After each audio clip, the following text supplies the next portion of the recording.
Lockdown started for me on April 1st. It was supposed to be for 7 days, but now it's extended to the 21st day. But I wasn't really prepared for this long. I thought it was going to be maybe a week or 10 days, but now this feels like it's indefinite. We are not allowed to leave our building. 85栋和91栋全部封了，电网啊。We can't really go up and down the elevators. There's guards, not guards, but they call them big whites, guarding the front door, and there's only one entrance. The day before lockdown, I was walking home and I visited a lot of these grocery stores and they were just slammed. Like there were empty shelves, there's lines coming out the door. People were just crazy running around to different supermarkets, wet markets to buy groceries. In the first 2 weeks, I would say it was super stressful about food because we weren't really sure what the situation was and we couldn't order food. I've never been in that experience where I was like fearing for hunger, trying to ration my food. Some people really didn't have enough food. I mean, I didn't have a lot of food to last this long, so I was really starting to worry as well. 领导，能不能听我们说一说？我们现在这里要什么没什么，买都买不到，怎么弄？ This process of getting tested every day is really bad. Most of the cases in our building now are spread through this testing. I think there was 0 cases at the beginning of lockdown, and slowly after 2 weeks, there's more and more. Like it doesn't really make sense. And the only way people are getting in contact with other people is through getting tested. This contradicts with the isolation policy. I have seen residents fight with the COVID protocol enforcers, these big whites. Like old people, young people are just like, yo, you, right? Like you guys are the ones spreading this. Why are we doing this every day?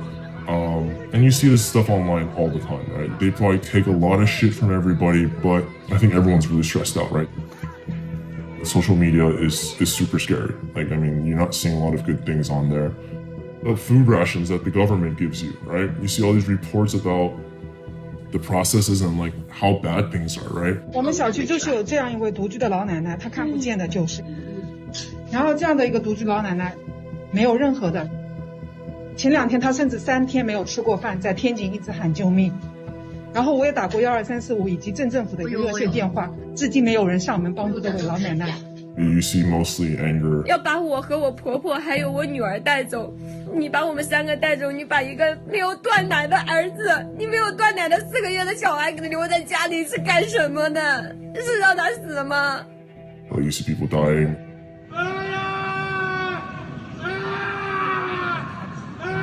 In the beginning, we saw a lot of suicide videos. It's crazy.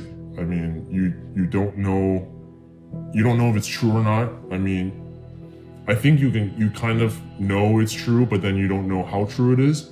We have a lot of information, but the information is not always verified. They don't always have a ground. So I think we all have to be very careful when we make judgments based on the very fragmented information we receive. You see like these guys in hazmat suits just beating up people. You see a lot of stuff of like people trying to protest and then getting in trouble.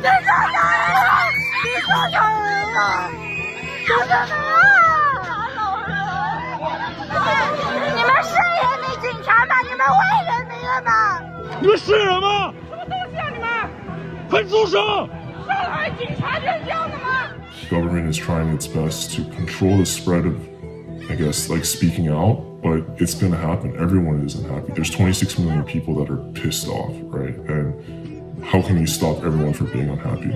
不是我们警察造成的，整个历史。你们先进去，你们讲啊！我暴力了没有？我没有暴力啊！刚刚有人暴力执法，不好意思，请问。保持冷静，跟你说，这不是我们警察造成，这个是整个国际形势造成的。我刚刚你们再这样闹下去，我们中国没希望了，要跟美国打仗了，你知道吧？你们还是这样子，现在只有共产党能救中国了，跟你说。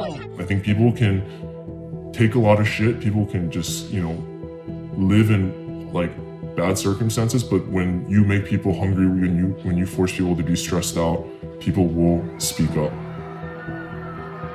这个是这个人的骄傲，这个状态，这不行的，马上弄下去就出事情。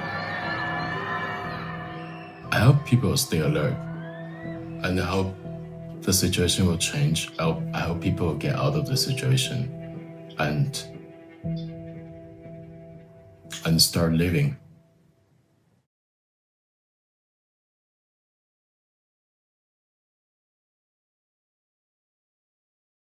I'm Michael Learmonth, editor-in-chief of Vice News. Too often, traditional news outlets shy away from the real stories and experiences of those living through global conflicts. Not Vice News. Our reporters are on the ground, fearlessly covering the human stories that shape our world. You and millions of others can continue to read, watch, and listen to Vice News for free. But we hope you'll consider making a one-time or ongoing contribution of any size at vice.com/contribute. Every contribution, no matter how big or small, helps support the journalism Vice News brings to you every day. Thank you.